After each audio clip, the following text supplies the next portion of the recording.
Let's explore how we can leverage Extreme Networks XMC's governance engine to enable complex tests via the TestFunction feature. Before we get into the details of this, first I'd like to set some context.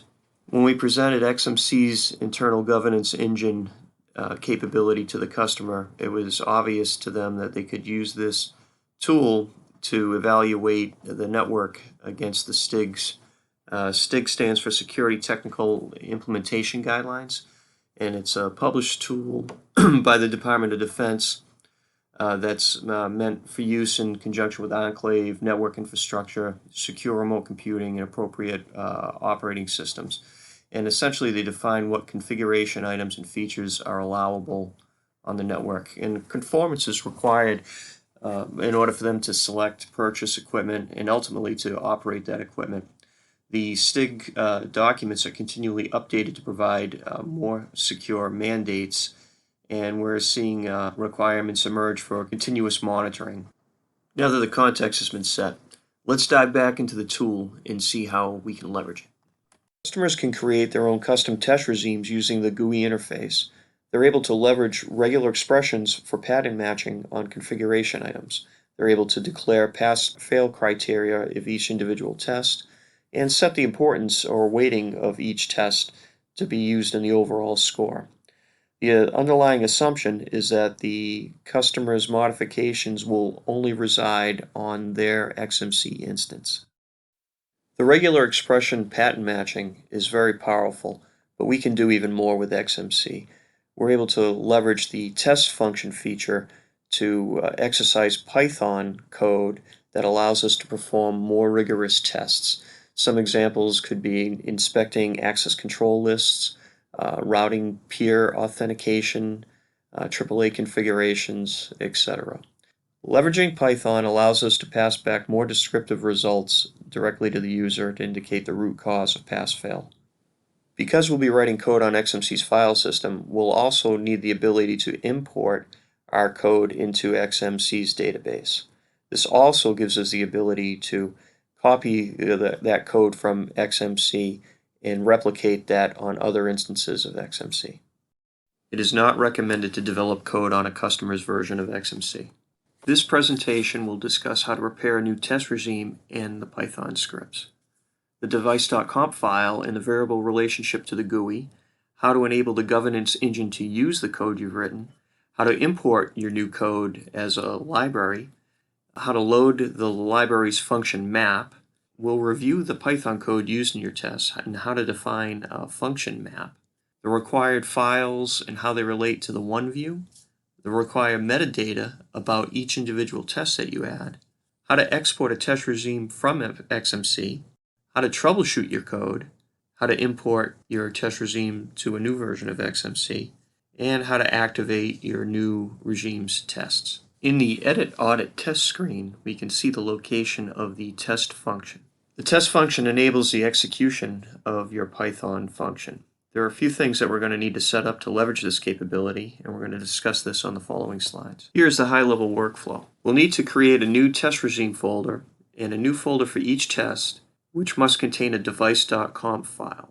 We'll create Python files for our new test regime, and we'll modify the governance engine script to import the new test regime as a library and its Python function as a function map. We'll modify the database reset script to load our new test regime into XMC's database. And we'll add each test one by one methodically, which will include adding a device.conf file, Python function, and we'll have to update the function map to map to that new function. And we'll test that the new code compiles and produces the desired results. We'll repeat this work until we have all the tests for our regimes. We'll save the work, export it, and show how to import that work into a new instance of XMC. We'll need to execute these steps as root user in order to prepare our new test regime and Python script. First, we'll create a file for our Python code. We can use any text editor that we want to edit that file. We'll also create a folder for our new test regime and add a description and requirements file. Within that test regime, we'll create subfolders for each new test. We'll add a device.conf file inside your new test folder. Each test requires at least one device.conf file in this folder. The name of the device equates to the device family. For a VDX switch, this would be vdx.config. ICX, SLX, MLX, VOS, Exos, and others are some valid .conf file names. The IGE will choose the matching comp file for the device family that is currently under test. As a hint, you can copy the content from the other .conf files to get started. Let's look at this directory and file structure in graphical form. Here we see the file structure. We can see the governance engine, the database reset, and our new test regime Python code will all be located in user local extreme networks NetSite governance engine folder. Your new test regime can have multiple tests as shown in the picture. Your new test number 1, your new test number 2, and each test can have multiple device.conf files where each device would equal ICX, SLX, MLX, VOS, Exos, or the other device families that are well known. You'll exercise the database reset.sh file to load your new test regime into XMC, but be cautioned that any saved compliance data will be lost when db-reset.sh is run. So be careful not to exercise that script on a customer's version of XMC. Here is an example of a device.conf file. The file contains some metadata, the weight of the test, the name of the test, the test function equates to the Python function that will get run for the test, and some information that will be displayed in the user interface. Here's a mapping between the device.conf file and some of the information that we see in the edit audit test box for our new test regime. We can see the test name, the weight, the test function, which is the function that's going to get called by our Python code. We can see some example syntax that we're providing the user with some hints, and an advisory text, a little bit of ancillary information about the test environment. In this example, I've called my code stigaudit.py. It's necessary to import that code in the governance engine as shown here. We also need to import the stigaudit function map into the governance engine function map, as shown here. Before you do any edits, you should always make a backup copy of the files. The function map is an array of key value pairs that links the test function name defined in our device.conf files to the actual Python function that will be executed when that test is run. Using your favorite text editor, you can create a new file for your Python code. In that file, you'll import any required libraries. You can define global variables. In this case, I've predefined the following 2 booleans for pass test and fail test, just to make the code more readable. In the code example on the right, we can see that our configuration is being passed in from the governance engine to our code with the variable called lines. We iterate over each line in lines, search using regular expressions until we find a match. Every time we find a match to the regular expression, we're going to increment num_matches by 1. When we're done looping through the entire configuration, we'll do an evaluation on the value of num_matches. If num_matches has a value of 2 or more, then we'll declare success. If it's less than 2, then we'll declare failure and pass back a reason for the failure. In this case, the number of the NTP servers is whatever the value of num_matches was. This allows us to pass back some root cause information on why we failed the test. You can use online regular expression evaluators to help you craft smart regex patterns that are easy to read and fault tolerant. Note it's also possible to use print statements in your debugging in order to gain insights on the state of your code as it executes. Print statements are directed to the gov_eng.log file. Here we see a screenshot of the test run results. In the details column, we can see the return statement missing OSPF MD5 authentication on these interfaces, and then the interfaces that have the missing OSPF authentication statements are then listed. In this case, 10 GB 1013. Providing this level of root cause feedback allows the operator to swiftly make the needed changes to his network in order to comply with the test. To load your new test into XMC, we need to modify the db-reset.sh script to load the new test regime. In this case, I've called it STIG, S-T-I-G. And we can see on the screen here that there was one edit required to iterate over the top level folders for our test. GDPR, HIPAA, PCI, and now STIG. Note that running the db-reset.sh script will erase any existing regime test results from the history of the XMC database. This should never be done on a customer's machine. After the script completes without error, log into the XMC OneView web UI and verify the new regime, in this example STIG, is listed. Let's go over some troubleshooting hints. Your Python code is going to run within the XMC IGE environment. Most online tutorials will have you run your Python code directly from the console, so this is a little more complicated. Your code will be compiled at runtime. The functions defined within the device.conf file are validated when the db-reset.sh script is run. Any compile errors will be directed to gov_eng.log file, so you can check that file for any errors. In this case, I'm showing an error that was probably caused by a typo where a global name BGP peers was not defined. And we can see from the gov_eng.log file that the likely cause for the error was in the stigaudit.py file on line 133. This gives us enough information to start troubleshooting our Python script.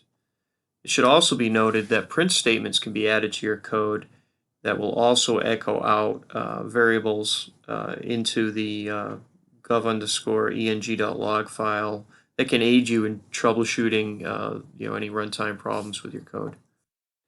When an error does happen, indications of that will show in the XMC OneView UI, but it will show up as a generic error, so you really need to go hunting for more detail in this file to determine what the root cause was. Now we will run the db-reset script and add our new test regime to XMC.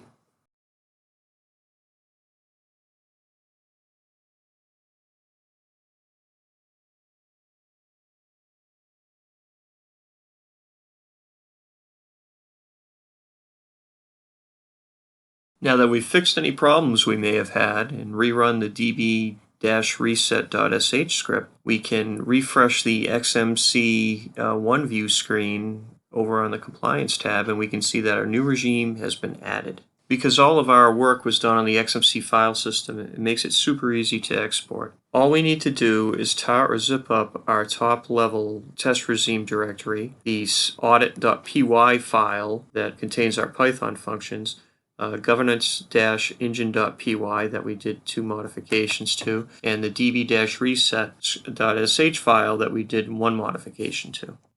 Once we have an archive created, we can transport that off the XMC either by USB stick or moving it over a network using FTP, SFTP, SCP, or your other favorite protocol. Importing the test regime to XMC is pretty easy too. We need to change directory to user local extreme networks NetSite governance engine. Copy the tar archive or zip archive that we've crafted. We want to back up the governance-engine.py and db-reset.sh files just in case we need to roll back any modifications. We'll untar the archive, which will expand the governance engine, db.reset files, and our new regime top-level directory. And then we'll run the sh db-reset.sh file, which will load our changes into XMC's database. Part 2.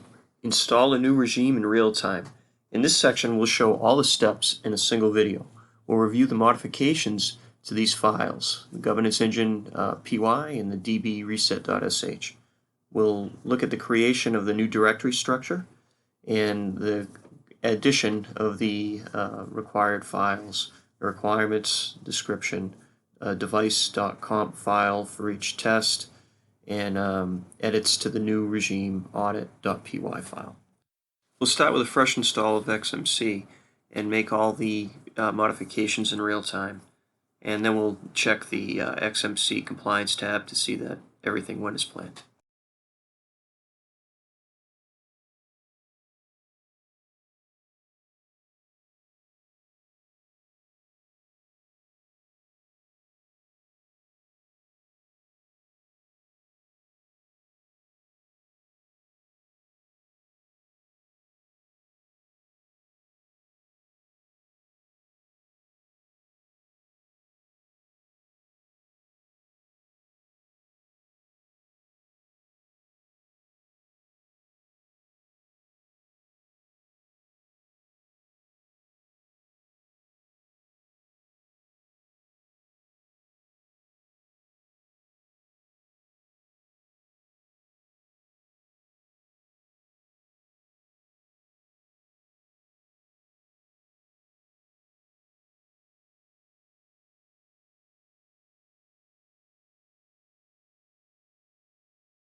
We can see here the database.sh file is just finishing up.